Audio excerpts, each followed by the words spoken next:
The first ad in the 2016 race for governor is hitting the airwaves and setting a decidedly negative tone ahead of the election. A local political science expert says it's only the beginning, leading up to what's expected to be a close and competitive race. RTV6 State House reporter Katie Hines is live to explain. Katie?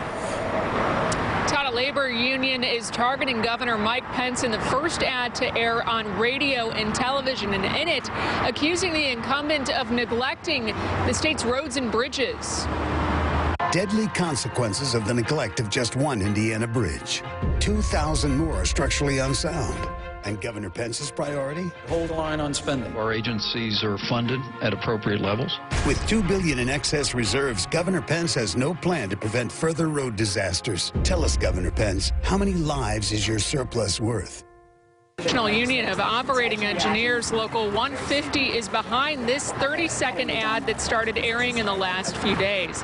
The ad uses the I-65 detour near Lafayette as an example of what the union calls Pence's neglect of the state's infrastructure. The union argues the state's $2 billion surplus comes at the expense of lives. Dr. Laura Merrifield Albright, a political science professor at UIndy, says the ad sets the tone for what she expects to be a negative campaign.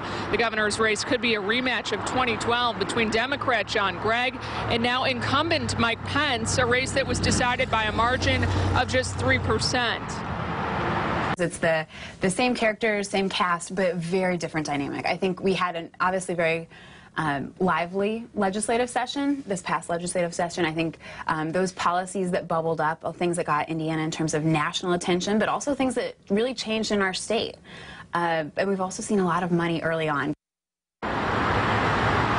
A Pence campaign spokesman is calling the ad dishonest and disingenuous, and he points out the bridge over Wildcat Creek was scheduled for routine maintenance at the time the problem was discovered. Reporting live tonight, Katie Hines, RTV6.